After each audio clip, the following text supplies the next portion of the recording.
What's happening, guys? I'm Techsaurus. Welcome back to PC Wars. Now, for those of you who didn't exist at the time of this series back then, this is pretty much like Setup Wars, but for PCs. Pretty straightforward. So if you think you have an awesome PC to share with the world, consider participating. Links on how to enter will be down below. We did leave off on episode 27, so with that said, let the PC Wars continue.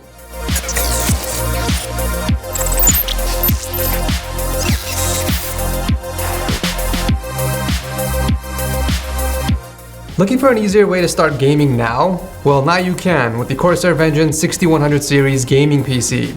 Powered by an AMD Ryzen 3000 series CPU, AMD Radeon RX 5700 series graphics card, and Corsair Vengeance RGB Pro memory.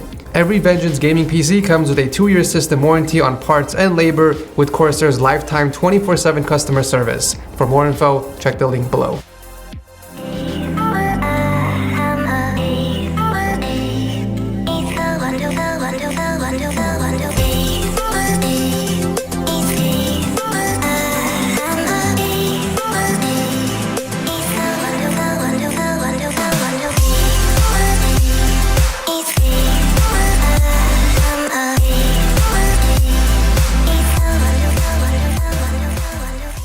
Alright, what a way to start the episode. A nice little edit from Chris for his Frostbite PC. By the way, I encourage everyone that's entering PC Wars to do something this creative for their submission. It kind of helps spice up the video. So this is Frostbite, a fully custom water-cooled system inside the NZXT H700 case. I just love the simple mods on the case. Adding something so simple like a couple of vinyl stripes really spices up the build, and the best part is it's not permanent. So if he gets bored with black stripes, you can swap it with another color. This PC is used for gaming and productivity with the i7-9700K, 32 gigs of RAM, and the GIGABYTE WINDFORCE RTX 2070. You guys might be wondering how on earth he fit a full custom loop inside the H700. Well, there were some modifications done to the case in order to make this work. First off, he removed the cable cover and threw in a distro plate with a built-in pump, instead of using a cylinder res, which wouldn't have fit in the first place. Some other modifications he did to the case include a custom PSU shroud with an NZXT logo. We got custom fan grills, cables, and a few parts were painted like the GPU vertical mount bracket and the front radiator. Very clean vents all around and great choices on the water blocks and fittings. They are all from Bykski with the exception of the monoblock, which is from EK, since Bykski doesn't really make any monoblocks currently.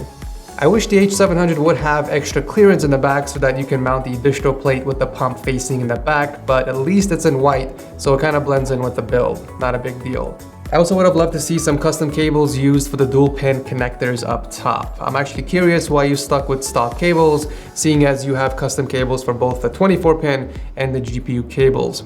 Also, I didn't see any overclocking numbers in the notes, which is kind of a shame with such an awesome custom loop, but all in all, this is a fantastic build. Thank you, Chris, for entering.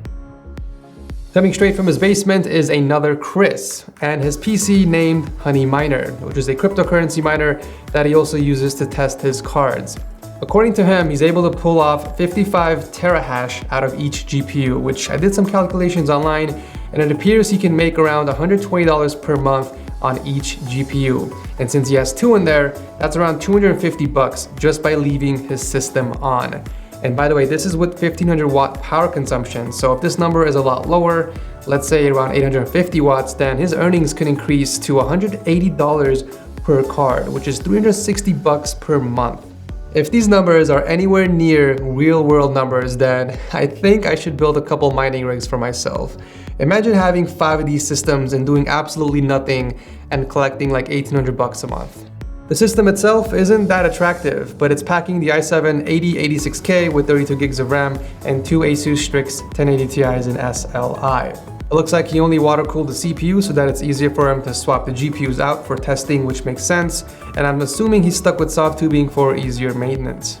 When he's not busy making that dough, he does play Fortnite on his massive 50-inch TV, and unlike other setups I've seen on the show, he was smart enough to space out the distance by adding another desk. Not bad. Thank you, Chris, for entering.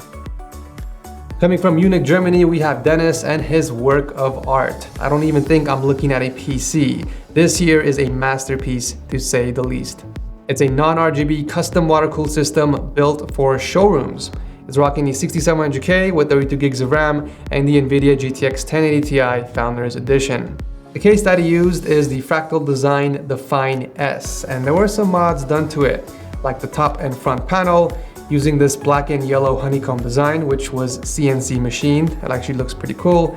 He also built an entire power supply shroud and a vertical GPU mount from scratch. Nicely done. You know, it's been a while since we've seen a black and yellow build, and I think that Dennis did a fantastic job balancing the colors. We got the perfect amount of black and yellow with subtle white and gray accents on the cables to complement the build. I think it was a great choice going with the frosted tubes from AlphaCool. I personally think these look way cooler than the regular PETG tubing that we see everywhere. And speaking of tubing, I love how he kept them in the background and made them all parallel with each other. Super clean job. And finally, the cable management in the back is just as clean as the front. In fact, the cable management in the back here is better than most of the PCs I've seen on the show. This is a perfect example that you don't need a bunch of RGB to create a badass looking rig, but the main downside to PCs with no lighting is that they are not visible in low light. Excellent build, and thank you Dennis for blessing our eyeballs with this. Speaking of RGB, this build from Joe is the complete opposite. We got RGB for breakfast, lunch, and dinner, possibly even dessert. This system is built for browsing the web, as he states in the notes with quotation marks, but whatever he's browsing online, it's definitely not my videos, considering he only saw one episode of Setup Wars in the past 2 months. Are you not entertained? You haven't even watched my house tour. Don't you want to know where the magic happens? So the PC has a 9700K with 32 gigs of RAM and the MSI RTX 2080 Gaming X Trio GPU. Definitely overkill just for browsing the web. So there's a couple things I noticed. The first thing, which I haven't seen in 8 years of building PCs, a case with 2 rear fan supports and 4 in the front. What sorcery is this? So I had to look this case up. It's called Dark Flash Phantom, and it actually comes with 8 of these RGB fans already pre-installed. Not bad. And I think it's going for $120 right now on Newegg. This PC definitely has the power, but it's lacking in the cosmetic department, and here are some of my recommendations. First up, the green PCB on the M.2 SSD sticks out like a sore thumb. What you can do is buy a black heatsink off Amazon. This thing costs only $6. It's super cheap, and you can basically stick it right on top of your M.2 drive. I did this for the Broly build, but I painted mine in white, that way it blends in with the motherboard. It's a really easy and cheap way of covering that M.2 drive in your PC. Second, I noticed that you're using PSU extensions for the GPU but don't have any for the 24-pin and the CPU cables up top. Also, I wouldn't use zip ties on those cables. Use cable combs instead. They usually come with the extensions that you buy and they look a lot better. The cables behind the PC are decent. Maybe if you watched more Setup Wars videos, you would have better cable management, just saying. Overall, it's not a terrible build. With some minor tweaks on the cosmetic side of things, I think this can be a very good looking RGB build. Thank you, Joe, for entering. Last but not least, we have Kenneth from Australia and Mini Red's brother from another mother. He too used the beautiful Antec Striker case and built a custom water-cooled system in it. However, he built his way before I did mine. You know, I'm always excited at looking at different builds using the same case I did because I get to see how other builders did their loops. Now, the biggest difference between his build and mine is that he isn't using a massive distro plate, and instead he threw in dual 240mm radiators and a tiny reservoir in the front. This is, in my opinion, a better configuration for cooling since he does use the PC as his main. Also, the CPU and GPU combo here makes more sense. He got the 9700KF with 32 gigs of RAM and the Asus Strix 2080 Ti, so definitely no thermal throttling present. I'm also happy to see a smaller power supply under here, which is what I should have done with my build, but I would have personally gone with a full set of custom cables, or at least throw in a few more extensions for the CPU and GPU cables. I think if you throw in some pink and purple custom cables, it would work perfectly with the retro color scheme that you're going with, and it would blend in a lot better with your entire setup, which I hope you submitted for Setup Wars because I want to see more pics of this. Overall, another beautiful build inside a beautiful case. Thank you, Kenneth, for entering. And that is it for this episode of PC Wars. As always, you guys can vote in the comment section or click on the poll on the top right and let me know who has the best PC from this episode. If you guys enjoyed the show, let me know by leaving a like, and I will try and alternate this with setup wars. So every other Monday will be setup wars, and then every other alternating Monday will be PC wars. That way there's some type of show happening every single Monday for you guys. But anyways, I love you beautiful armpits. Thank you so much for watching. I will see you in the next video.